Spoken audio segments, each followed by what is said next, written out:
Si te parece, Paula, vamos arrancando. Dale, buenísimo. Bueno, buenas tardes a todos. Muchas gracias por estar participando el día de hoy en este webinar. Eh, para los que no me conocen, mi nombre es Lucia Arias y soy asesor de inversión en Gastón Bengochea y compañía.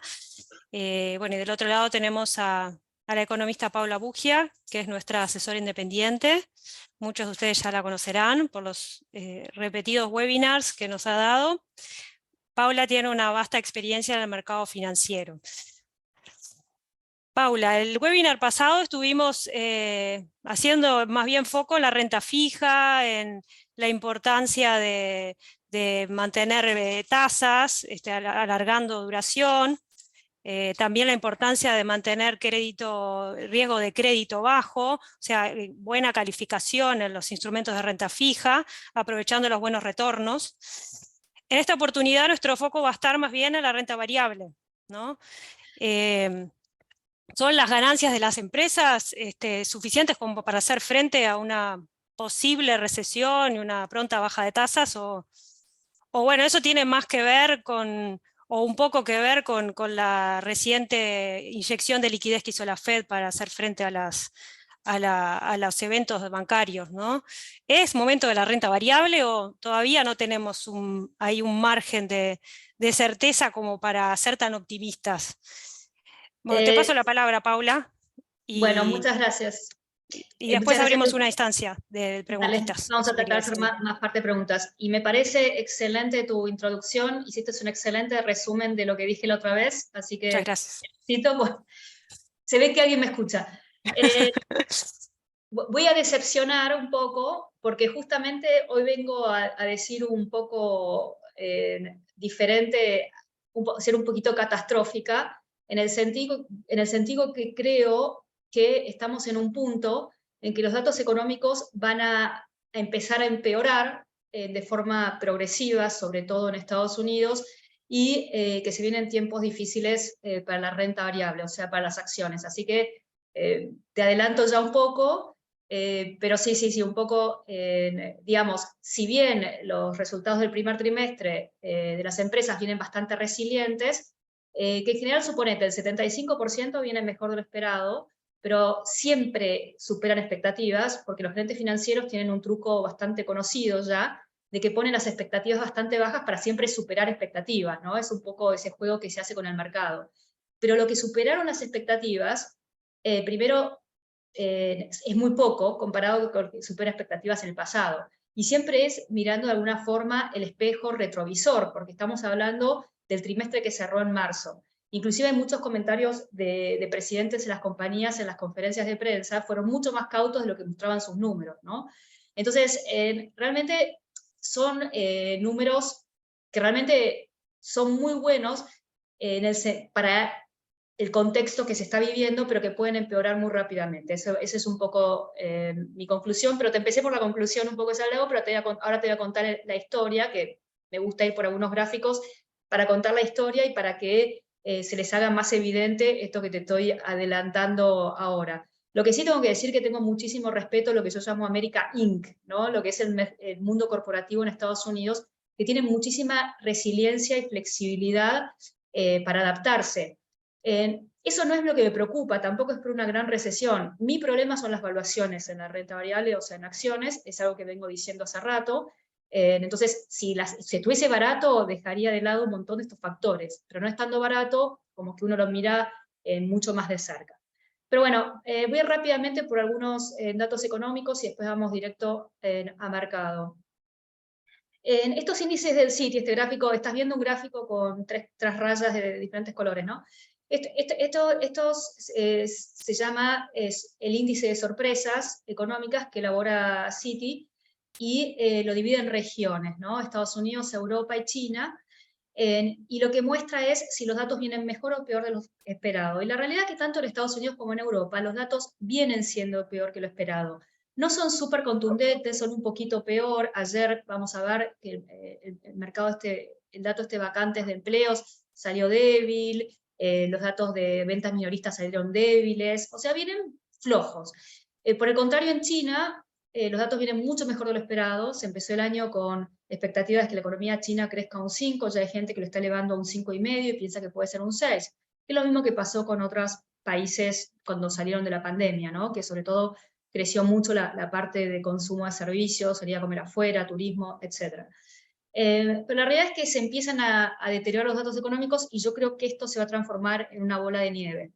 Y este para mí es el dato más importante o el dato más relevante, que es la restricción del crédito bancario. Si te acordás, la otra vez veníamos hablando de los problemas, la crisis bancaria en Estados Unidos, que yo no creo que sea una crisis.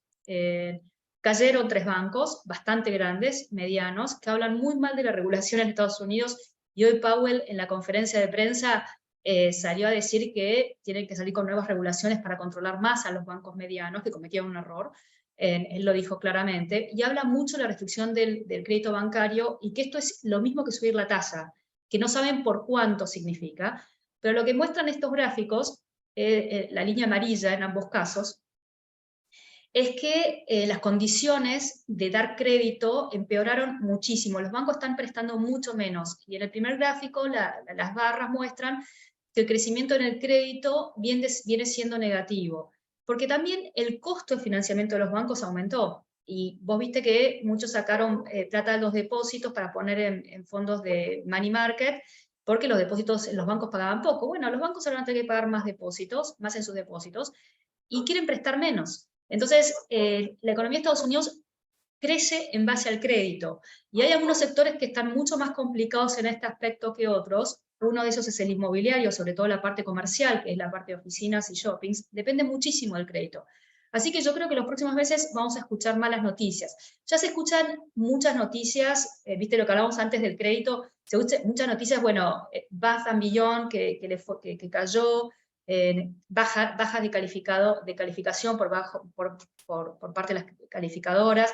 Las calificadoras de riesgo bajaron la calificación a 11 bancos regionales. Obviamente llegan tarde, como siempre, pero bueno, ya se empiezan a acumular anécdotas y casos de que ya hay gente que este costo de financiamiento, que la tasa de la Fed la puso en 5, 5,25, ya es una tasa alta, ya es una tasa restrictiva. Entonces, y se está reduciendo el acceso al crédito. Así que esto tiene impacto importante en la economía, sobre todo una economía que basada en el crédito como es Estados Unidos.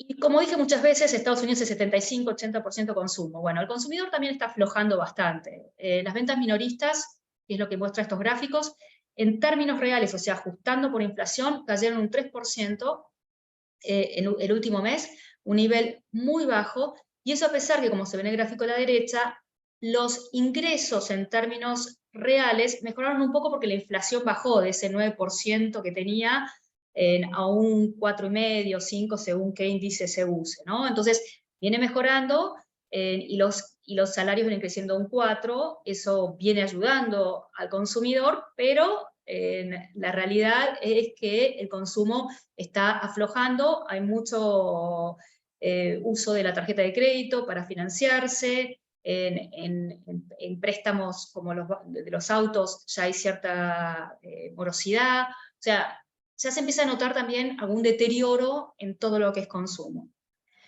Como te decía, en la parte laboral, que es súper sólido, recordemos que el desempleo está en mínimos, así todo, cuando uno mira los datos de mayor frecuencia, que el reporte de empleo, en el primer gráfico es un dato que salió ayer, que son las vacantes, ¿no? O sea, las empresas que piden, o los negocios que piden más empleados. Este número viene cayendo de niveles muy altos. Todavía el ratio de vacantes por desempleado sigue siendo muy alto, estaba en 2 veces, ahora está en 1,7, pero también el mercado laboral muestra, hoy decía Powell, ¿no? De que estaba súper sólido, pero que empezaba a mostrar un cierto equilibrio, también más gente volvió a trabajar. Lo que le importa a Powell bastante, que también, les cuento lo de Powell porque justo antes de empezar este call, la Fed tomó su decisión de subir 25 puntos básicos la tasa, como se esperaba, pero también Powell da una conferencia de casi 1 hora que es súper instructiva en que te pasa información de cómo ve la economía y lo que va a hacer la Fed, ¿no? Yo siempre las escucho, por eso voy a hacer mucha referencia a estos datos y cómo los ve Powell, que es mucho más importante de cómo los veo yo. Tiene implicancias bastante más importantes. Entonces, también cuando hablaba del aumento de del salario, que vienen ahí y ven que los últimos datos suben el 4,2%, nuevamente venían creciendo a un 6%, que es súper, le da una inercia inflacionaria infernal, ahora vienen a un 4,2%, pero Powell decía, yo me sentiría cómodo con un crecimiento de salarios del 3%, que va más acorde a tener un target de inflación del 2%, que es lo que yo quiero. Entonces, por eso es que cuando la gente le pide a Powell que baje la tasa, no escucha estas cosas que él dice, ¿no? De que necesita mucha comodidad con respecto a la inflación, y esa comodidad no la tiene. Pero la inflación viene bajando, ¿no? Venía de este 9%, como les dije, los últimos datos, según el índice consumidor, está en un 5%, pero voy a poner unas alertas, ¿no? Dato positivo es que la parte de servicios viene creciendo menos que antes, a un 4%, y todo lo que es costo de vivienda viene bajando, buenísimo, pero dos cosas que ayudaron mucho el año pasado no están ayudando este año y no sabemos cómo va a afectar. Después que salió este dato, donde la gasolina había bajado un 4% en el año, la gasolina empezó a subir porque el precio del petróleo volvió a subir, y está en subió como un 4%. Entonces, puede ser que, y la parte de bienes, el año pasado bajó bastante porque había mucho inventario, eso también empezó como a subir levemente. Entonces, estos dos factores tenemos que monitorear, que puede dar algunos saltitos a la inflación. Entonces, la inflación viene bajando, pero podemos tener algún sobresalto en el camino, por eso no hay que cantar victoria, y esto hoy Powell lo decía clarísimo en la conferencia de prensa. La buena noticia es que las expectativas inflacionarias están súper ancladas. Estas son medidas por futuros de tasa y por los bonos del Tesoro que ajustan por inflación. La expectativa a un año es de inflación del 2%. Esto me parece poco realista. Hoy Powell hablaba de un 3%.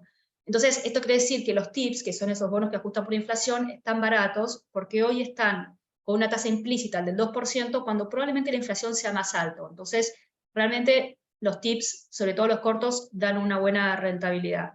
Pero bueno, la verdad es que las expectativas inflacionarias, también lo vemos a 10 años en el gráfico a la derecha, están bastante ancladas. Esto es bueno.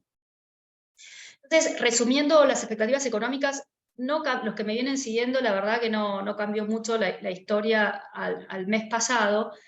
Básicamente, cada día estoy más convencida de que va a haber una recesión en Estados Unidos.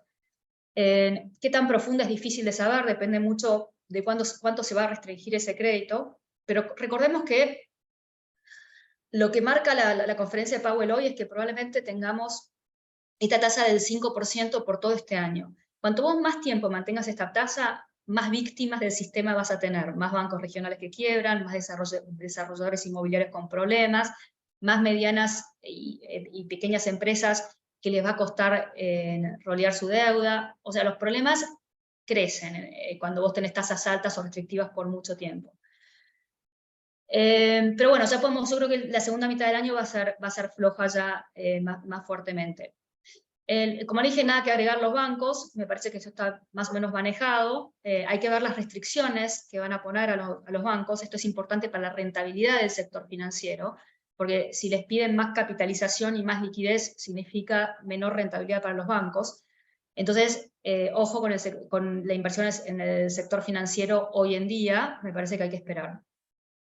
Bueno, la inflación, ya les dije lo que pensaba.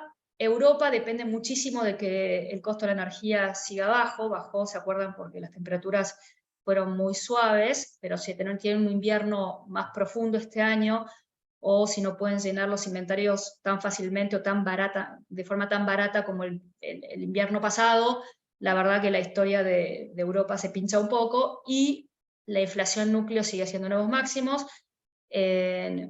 El Banco Europeo necesita subir mucho más la tasa de lo que viene subiendo, y no sabemos cuál es la tasa terminal. Hoy sabemos, porque hoy lo escuchamos, que probablemente el 5,25 sea el pico en Estados Unidos. No sabemos cuál es el pico en Europa, porque todavía sigue muy atrás. Asia emergentes, como les conté lo de China, la verdad que viene súper bien, mucho mejor de lo esperado. Este es un gráfico, también les muestro, que viene siendo un año relativamente, después del año desastroso que tuvimos el año pasado, este año viene bastante bien. Europa fue el gran beneficiado, el mercado europeo fue el mejor, por eso fue el gran beneficiado de la apertura de China, pero también el S&P lleva un 7,6, después vamos a ver que es un poco concentrado, pero ese ratio está. En deuda también viene bien. Lo que viene flojo es commodities, sobre todo por el petróleo, por riesgos de recesión. El sector inmobiliario viene flojo. China empezó muy bien y entregó de vuelta toda parte de esas ganancias. Yo creo que el mercado desconfía mucho de los factores geopolíticos, ¿no? Ahora, yendo un poquito más a mercado, lo que yo les decía antes, esta es una lista de todos los países con sus tasas de referencia y lo que es la inflación y en dónde están las tasas reales. Entonces vemos en un montón de países emergentes donde las tasas ya son muy positivas, donde está en verde, ¿no? Hong Kong, Saudi Arabia, Indonesia, muy llamativo lo de Brasil, de 9, México de 4. Ya hay muchos países que están listos para, en vez de no solamente dejar de subir tasas, sino empezar a bajarlas. Y otros que la verdad tampoco están tan lejos, como Canadá, que está ya casi ahí. Entonces, realmente la mayoría de los países, los emergentes ni hablar que empezaron a subir tasas antes que los desarrollados, ya estamos en un momento para bajar tasas. Esto es muy bueno, sobre todo para emergentes. Pero yo, como les decía, las zonas más coloradas es todo lo que es Europa. Europa viene 4 puntos abajo en su tasa real, y por eso es que realmente necesita seguir acelerando su suba de tasas, porque la inflación no está cediendo, ¿no? Esto puede ser, esta es una problemática que tiene Europa, que a mí me haría tomar ganancias si estuviesen acciones europeas que este año anduvieron tan bien. Este gráfico me encanta. Como decía Lucía, yo apunté mucho a la renta fija, pero solamente, con el pasado, pero solamente para explicarles lo fácil que es hoy invertir en la renta fija, con las rentabilidades que estamos viendo, ¿no? Con rendimientos del 5, 6% en alta calidad, del 7, 8 en menor calidad, realmente securitizados, inclusive garantizados por el Tesoro en 4%, la verdad que es súper sólido. El gráfico de barras lo que indica el retorno total de los diferentes segmentos de la renta fija si baja un punto de tasa. Recuerden que cuando baja la tasa de interés es bueno para la renta, suben los precios de los bonos a tasa fija, es algo bueno. Como ustedes ven, en todos los activos podemos tener, con que baje la tasa un 1%, un 1 punto porcentual, podemos tener ganancias en los bonos de tesoro cortos del 6%, y en los más largos 11%, los de 30, ni hablar, de 20%. O sea, hay lo que se dice una asimetría en el riesgo, que uno tiene más oportunidades de ganar que de perder, porque después las barras grises son en caso de que nos equivoquemos y suba la tasa un punto, las pérdidas no son tan grandes. Entonces es como cuando uno va al casino, es como que tiene las probabilidades más a favor. Entonces hoy invertir, porque los rendimientos son tan altos, entonces hoy invertir en la renta fija resulta para un inversor, sobre todo a largo plazo, resulta muy cómodo, porque las probabilidades dan muy bien. Entonces quiero decir rápidamente qué es lo que pienso que va a pasar con las tasas. Si realmente pienso que las tasas son pico, como lo creo, y que va a haber menos expectativa de inflación y menos expectativa de crecimiento futuro con probabilidades de recesión, las tasas cortas hasta 2 años, los rendimientos del Tesoro de Estados Unidos, los que llaman los treasuries cortos, reflejan una baja de tasa. Eso puede bajar de los niveles que están ahora del 4 o 5%, pueden bajar a niveles de 3, 3,5%, y pueden bajar anticipándolo antes de que la Fed empiece a bajar la tasa. Es como que los rendimientos del Tesoro pueden anticipar este movimiento. Y las tasas largas, por ejemplo, 10 años, que hoy están en 3,5%, si realmente tenemos una recesión, se pueden ir a 2,5% o 2%. Entonces ahí la ganancia o la apreciación de capital es muy importante. Y si bajan las cortas, los que yo le decía la otra vez, tienen riesgo de que cuando sus activos de renta fija cortos venzan, no puedan reinvertirlos a una tasa más alta. Por eso es que hay que alargar un poco duración. Entonces, eso es lo que estoy viendo en la renta fija, y es lo que creo que va a pasar. Bueno, esto lo vamos a saltear. Saben que lo que dijo antes Lucía, de que tengo cierto resquemor con los créditos de baja calidad, que los spreads no son atractivos. Los vencimientos para los bonos, según las calidades, no están tan mal, tienen problemas, todo lo que es inmobiliario tiene muchos vencimientos los próximos 2 años, También en Asia, los de baja calidad, pero bueno, tienen, por ejemplo, el sector inmobiliario en China. Hay ciertos sectores que tienen vencimiento los próximos meses, los próximos años, pero en general no es tan grave como ha sido en el pasado. Esto en particular, lo que yo le decías antes, los problemas de los desarrolladores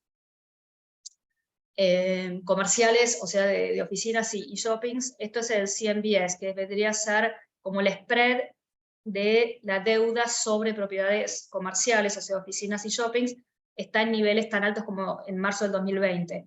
Acá se espera donde va a haber problemas. Si lo tuvimos en los bancos regionales, el próximo problema que se ve a nivel crediticio es en ciertos desarrolladores.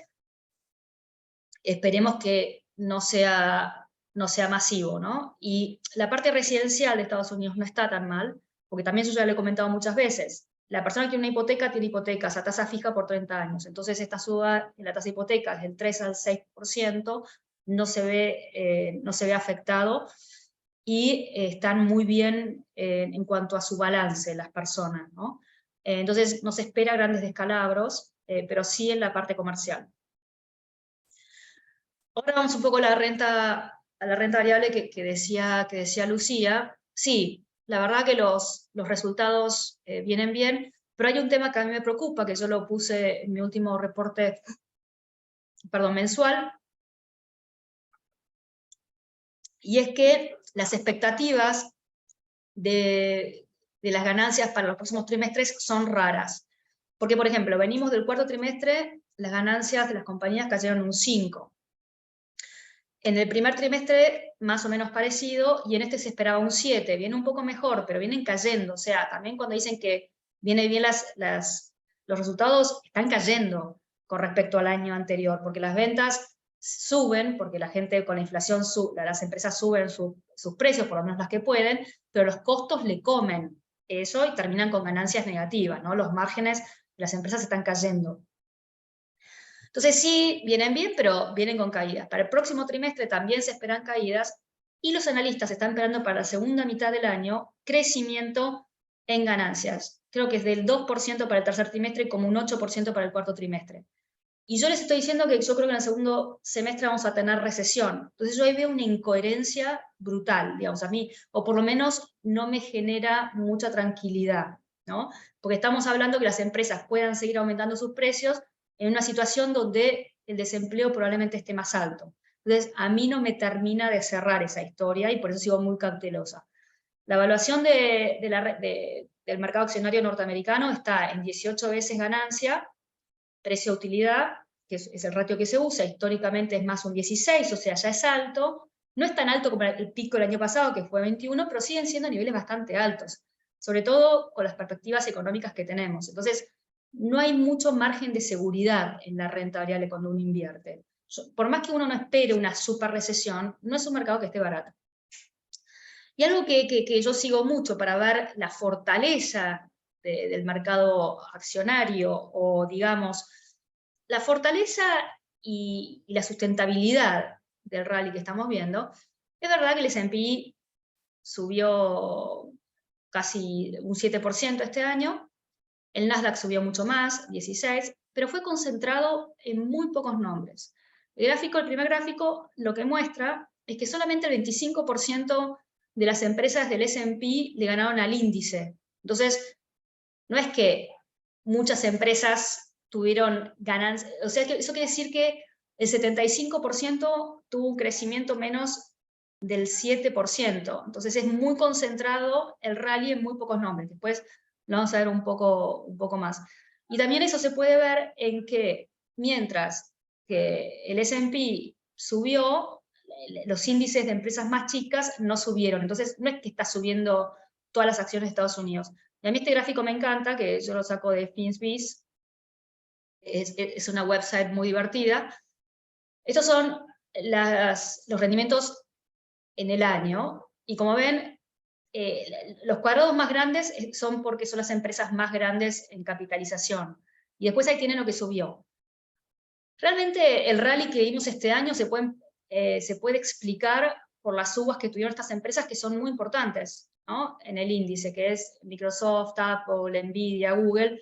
Nvidia subió 90%, Meta casi 100%, Amazon 25%. O sea, estas acciones explican casi todo el rally. Si nosotros sacamos estas acciones, el S&P no subió, o casi no subió. Entonces, esto fue una historia más idiosincrática de que hay gente que dijo, bueno, las tecnológicas ya bajaron como un 30% el año pasado, pasaron de evaluaciones del 30, 40 veces ganancias a 24, que siguen siendo no baratas, pero bueno, y ya corrigieron las ganancias. Donde yo creo que se equivocan es que todavía no corrigieron las ganancias totalmente estas empresas, y que el hecho de que tengamos tasas altas por más tiempo no es bueno para las empresas de crecimiento como esto. Entonces, yo creo que si empezamos a ver malas noticias en cuanto a datos económicos, todos los sectores cíclicos, como pueden ser el sector financiero, el sector tecnológicos, el consumo discrecional, puede empezar a sufrir.